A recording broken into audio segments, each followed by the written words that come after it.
कहते हैं कुछ कहानियां सिर्फ सुनाई नहीं जाती, वो आपको ढूंढ लेती हैं। मेरी कहानी भी कुछ वैसी ही है। मैं मोहिनी हूं और मैं ये सब इसलिए बता रही हूं क्योंकि खानदेश का वो जंगल, वो कोई मामूली जंगल नहीं है।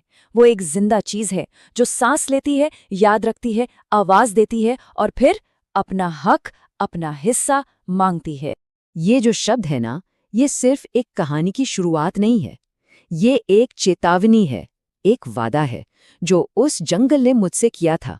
तो चलिए मेरे साथ उस अंधेरे में, जहां सच किसी भी बुरे सपने से ज्यादा खौफनाक है और जिसका सामना करने की हिम्मत शायद ही किसी में हो। ये सब शुरू हुआ था साल 2013 में। मैं एक रिसर्चर थी, कहानियों के पीछे भागती हुई। जलगांव के पास एक छोटा सा गुमनाम सा गांव है, भोरखेड़ा। मैं वहां आदिवासी लोक कथाओं पर अपनी थीसिस के लिए गई थी।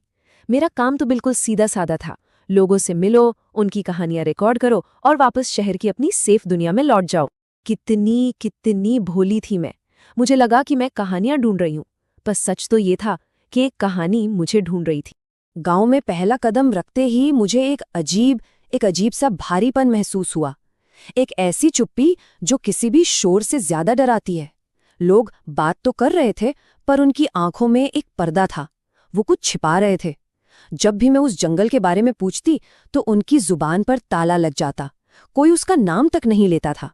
सरकारी फाइलों में भी उसका कोई नाम नहीं था, बस एक कोड RF-317। गांव वाले बस डरते डरते उस तरफ इशारा करते और फुसफुसाते, वहां मत जाना, वहां से आवाज आती। सरकारी कागजों और गांव की सच्चाई में जमीन आसमान का फर्क था। रिकॉर्ड्स कहते थे कि पिछले 20 सालों में सिर्फ 14 लोग लापता हुए। हाँ, दुख की बात थी, पर कोई असाधारण बात नहीं। लेकिन एक शाम फॉरेस्ट गार्ड रमेश ने चाय पीते पीते कांपती हुई आवाज में सच बताया। बोला, मैडम, ये कागज झूठ बोलते हैं। असली गिनती 40 से भी ज्यादा थी। और फिर उसने वो बात कही जिसने मेरे अंदर का सब कुछ ठंडा कर दिया।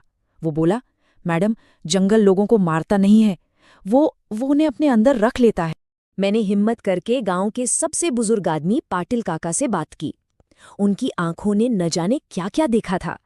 जैसे ही मैंने जंगल का जिक्र किया, उनके चेहरे पर एक अजीब सा खौफ तैर गया। उन्होंने मेरी तरफ देखे बिना बस जमीन को घूरते हुए कहा, वो जंगल भूखा है। उन्होंने बताया कि जंगल पहले आवाज देता है, किसी अपने की आवाज में, और अगर उस आवाज पर पलट गए तो आप कभी भी पूरी तरह से वापस नहीं आते। उस पल मुझे एहसास हुआ, ये अब सिर्फ रिसर्च नहीं रही, ये एक चेतावनी थी मेरे लिए। तब तक ये सब मेरे लिए दूसरों की कहानियां थीं, डरावनी हाँ, पर फिर भी दूर की। लेकिन उस रात के बाद जंगल मेरे लिए सिर्फ एक कहानी नहीं रहा, वो एक सीधी धमकी बन गया था जो मेरे दरवाजे तक आ पहुंची थी। बहुत ही गहरी खामोश रात थी। गेस्ट हाउस का वो पुराना कमरा, मैं नींद और जागने के बीच कहीं फंसी हुई थी। बाहर सिर्फ जिंगुरों का शोर था। तभी मेरी नज़र बेड के पास रखी डिजिटल घड़ी पर पड़ी। उसकी हरी बत्तियां अंधेरे में चमक रही थीं। वक्त था सुबह के 2:17। और तभी खिड़की के ठीक बाहर से किसी ने मेरा नाम पुकारा, मोहिनी। सिर्फ एक शब्द, एक फुसफुसाहट, जिसमें जैसे सैकड़ों आवाजों की गूंज छिपी हो। वो आवाज, हे भगवान, वो आवाज, वो मेरी माँ की आवाज थी। मेरी माँ, जिन्हें गुजरे हुए 5 साल हो चुके थे। मेरा खून जम गया। ये कैसे हो सकता है? मैंने तो इस गांव में किसी को अपना नाम बताया तक नहीं था। और तभी मुझे पाटिल काका की बातें याद आईं। ये कोई कहानी नहीं थी, ये सच था। खानदेश का जंगल मुझे जानता था, वो मुझे पहचान चुका था। डर के मारे मेरी हालत खराब थी, लेकिन मैं खुद को रोक नहीं पाई। अगली सुबह मैं रमेश को लेकर जंगल के मुहाने पर पहुंच गई। जैसे ही हमने RF-317 की सीमा पार की, ऐसा लगा जैसे हम किसी और ही दुनिया में आ गए हों। हवा अचानक भारी और चिपचिपी हो गई।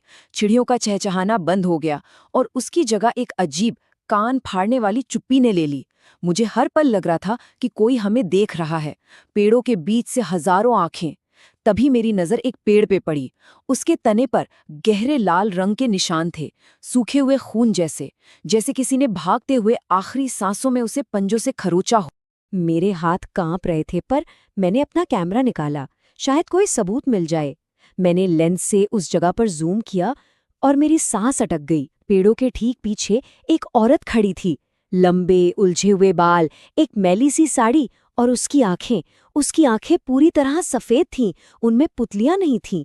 और सबसे डरावनी बात, उसके पैर जमीन पर नहीं थे, वो हवा में तैर रही थी। मैंने डर के मारे आंख झपकाई और वो गायब हो गई। मैंने घबराकर रमेश की तरफ देखा। उसका चेहरा पीला पड़ चुका था। मैंने पूछा, रमेश तुमने देखा उसे? उसने न में सिर हिलाया और कांपती हुई आवाज में बोला, वो चीज वो आदमियों को नहीं दिखती मैडम, वो सिर्फ औरतों को दिखती है, क्योंकि जंगल पहले उन्हीं को चुनता है। हम वहां से भागे, लगभग दौड़ते हुए वापस आ रहे थे और पूरे रास्ते मुझे साफ महसूस हो रहा था कि मेरे कदमों के साथ साथ किसी और के नंगे पैरों की आवाज भी आ रही है, ठीक मेरे पीछे, मेरे हर कदम की नकल करते हुए। मैं रुकती तो वो आवाज भी रुक जाती। गांव के पास पहुंचकर मैंने हिम्मत करके पीछे मुड़कर देखा। जंगल के किनारे जहां अंधेरा शुरू हो रहा था, वही सफेद आंखों वाली औरत खड़ी थी और इस बार वो मुस्कुरा रही थी, एक ऐसी मुस्कुराहट जो खौफ से भर देती है। उस दिन के बाद मेरी रिसर्च का मतलब ही बदल गया। अब मैं लोक कथाएं नहीं खोज रही थी। मैं ये नहीं जानना चाहती थी कि जंगल क्या करता है। मैं ये समझना चाहती थी कि वो कैसे काम करता है, उसके नियम क्या हैं, उसका तरीका क्या है। तब गांव वालों ने मुझे शंकर भील के बारे में बताया। कुछ साल पहले वो जंगल में लकड़ी लेने गया था और कभी लौटा ही नहीं। 3 दिन बाद जब सबने उम्मीद छोड़ दी थी, वो अचानक गांव के चौक पर खड़ा मिला। वो शंकर जैसा दिखता था, चलता भी उसी की तरह था, लेकिन उसकी आंखें, वो खाली थीं, उनमें कोई पहचान नहीं बची थी। वो अपनी बीवी, अपने बच्चों को भी नहीं पहचान पाया। वो अब शंकर नहीं था, वो बस एक खाली शरीर था। जब लोगों ने उससे पूछा कि वो कहाँ था, क्या हुआ था उसके साथ, तो उसने कोई जवाब नहीं दिया। बस एक ही लाइन बार बार दोहराता रहा, अंदर बहुत जगह है। सोचिए, इन 3 शब्दों का मतलब क्या हो सकता है? कहाँ है इतनी जगह, किसके लिए? और तब शंकर भील को देखकर मुझे पाटिल काका की बात का असली मतलब समझ आया। जंगल की भूख कोई आम भूख नहीं है। RF-317 लोगों को खाता नहीं है, वो उन्हें पी जाता है। उनकी यादें, उनका प्यार, उनका दर्द, उनका गुस्सा, वो सब कुछ सोख लेता है। और जो खाली शरीर वापस आते हैं, उनके अंदर से जंगल बोलता है। उस शाम मैं अपने डायरी में नोट्स बना रही थी। जैसे ही मैंने भूख शब्द लिखा, मेरे पेन से निकली स्याही कागज पर अपने आप फैलने लगी। धब्बों की तरह नहीं, बल्कि पतली पतली जड़ों की तरह। ऐसा लगा जैसे कागज पर एक छोटा सा जंगल उग रहा हो। मैं अपनी उंगलियों के नीचे उस स्याही की हरकत, उसकी सिहरन को महसूस कर सकती थी। जंगल अब सिर्फ मुझे देख या सुन नहीं रहा था, वो मुझसे सीधे बात कर रहा था। और फिर कहानी का सबसे डरावना हिस्सा मेरे सामने आया। एक ऐसा सच जिसने मेरे पैरों तले जमीन खींच ली। मैं यहाँ गलती से नहीं आई थी। मेरी रिसर्च, मेरा इस गांव को चुनना, ये सब कोई इत्तेफाक नहीं था। जंगल ने मुझे ढूंढा नहीं था, वो तो हमेशा से जानता था कि मैं कौन हूँ। वो मुझे वापस बुला रहा था। अगले दिन गांव के बाजार में एक बहुत बूढ़ी भील औरत ने मेरा रास्ता रोक लिया। उसने मेरा हाथ पकड़ा और उसकी पकड़ किसी लोहे के शिकंजे जैसी थी। उसकी आंखों में डर नहीं था, बल्कि एक अजीब सी पहचान थी। उसने सीधे मेरी आंखों में झांककर कहा, तू पहली बार यहाँ नहीं आई है बेटी। उसने बताया कि सालों पहले मेरी माँ कुछ समय के लिए इसी भील बस्ती में रही थी और मेरा जन्म इसी गांव में, इसी जंगल के किनारे हुआ था। उस वक्त जंगल ने मुझे देख लिया था। उस बूढ़ी औरत ने कहा कि जो बच्चे जंगल की सांसों के इतने पास पैदा होते हैं, RF-317 उन्हें अपना मान लेता है, उन पर एक निशान छोड़ देता है, और फिर चाहे वो दुनिया के किसी भी कोने में चले जाएं, जंगल उन्हें वापस बुलाता है, हमेशा। अचानक पिछले कुछ दिनों की सारी घटनाएं एक साथ जुड़ने लगी। मेरी माँ की आवाज में मेरा नाम पुकारना, वो सफेद आंखों वाली औरत का दिखना, वो सब मुझे डराने के लिए नहीं था। वो मुझे कुछ याद दिला रहा था, एक ऐसा अतीत जो मुझे खुद भी याद नहीं था। उसी रात मुझे एक सपना आया, या शायद वो एक याद थी, पता नहीं। मैंने खुद को एक छोटी बच्ची के रूप में देखा, जंगल में नंगे पांव घूम रही थी और मेरे साथ वही सफेद आंखों वाली औरत थी। लेकिन वो डरावनी नहीं लग रही थी। वो मेरा हाथ पकड़कर मुस्कुराकर मुझे चलना सिखा रही थी। जब सुबह मेरी आंख खुली तो मेरा पूरा शरीर पसीने से भीगा हुआ था, और जब मैंने चादर हटाई तो मेरे दोनों पैर असली गीली मिट्टी से सने हुए थे। वो सपना नहीं था, वो एक याद थी। अब मुझे जंगल के नियम समझ आ चुके थे। जो एक बार उसका हो जाता है वो कभी पूरी तरह आज़ाद नहीं हो सकता। उसके पास सिर्फ दो रास्ते बचते हैं, या तो पूरी तरह से जंगल का हिस्सा बन जाओ, उसकी यादों में, उसकी भूख में समा जाओ हमेशा के लिए, या फिर बाहर की दुनिया में लौटकर दूसरों को उस तक लाने का जरिया बन जाओ, एक आवाज़, एक लालच। अगली सुबह जब मैंने गेस्ट हाउस के टूटे हुए आईने में अपनी शक्ल देखी तो एक पल के लिए मुझे अपनी आंखों की पुतलियों में घने पेड़ों की गहरी छाया दिखाई दी। मैंने उस सच को मान लिया था, जंगल पहले ही मेरे अंदर अपनी जड़ें जमा चुका था।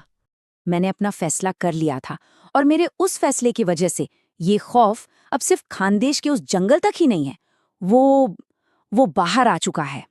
उस रात जब पूरा गांव सो रहा था, मैं चुपके से उठी, न टॉर्च ली न जूते पहने। मैं नंगे पांव उसी जंगल की तरफ चल पड़ी। RF-317 के अंदर घुसते ही वो घना अंधेरा मुझे अपना सा लगा, जैसे मेरी आंखें हमेशा से इसी अंधेरे में देखने के लिए बनी थीं। डर की जगह एक अजीब सा सुकून था। ऐसा लगा जैसे मैं घर आ रही हूं। अंदर मुझे वो सफ़ेद आंखों वाली औरत मिली। वो मेरा इंतजार कर रही थी। उसने कुछ कहा नहीं, पर मैं सब समझ गई। वो कोई भूत नहीं थी, वो जंगल की याददाश्त थी। उन सभी औरतों की मिलीजुली आत्मा जिन्हें जंगल ने सदियों में अपने अंदर समा लिया था। उनका दर्द, उनकी अधूरी इच्छाएं, उनका गुस्सा, सब मिलके वो एक बन गए थे। जब सुबह हुई मैं वापस जंगल के किनारे पर खड़ी थी, लेकिन इस बार मैं भाग नहीं रही थी। मुझे पता था कि मैं अब न पूरी तरह से अंदर की हूं और न ही पूरी तरह से बाहर की। मैं दोनों दुनियाओं के बीच का एक पुल बन चुकी थी, एक रास्ता, एक आवाज। तो ये कहानी जो मैं सुना रही हूं, ये सिर्फ एक बीती हुई बात नहीं है। ये उस सौदे का हिस्सा है जो मैंने जंगल से किया था। ये एक प्रलोभन है, एक जाल। क्योंकि जब मैं बोलती हूं तो जंगल सुनता है और वो चुनता है। शहर लौटने के बाद मैंने कुछ लोगों को अपनी ये कहानी सुनाई और मैंने एक बात नोटिस की, जो लोग इस कहानी को बहुत ध्यान से सुनते हैं उनमें से कुछ को सपने आने लगते हैं। वही जंगल, वही गीली मिट्टी की महक, वही सफेद आंखें। और फिर उनमें से कुछ अचानक गायब हो जाते हैं, बिना कोई निशान छोड़े। ये कहानी कभी खत्म नहीं होती। खानदेश का जंगल कहानियों पर ही जिंदा है और जब तक कोई सुनने वाला है तब तक उसकी भूख कभी नहीं मिटेगी। मैं तो बस एक आखिरी चेतावनी दे सकती हूँ कि अगर कभी किसी सुनसान रात में हवा आपके कानों में आपका नाम फुसफुसाए तो पीछे मुड़कर मत देखना, क्योंकि क्या पता RF-317 ने तुम्हें भी पहचान लिया हो।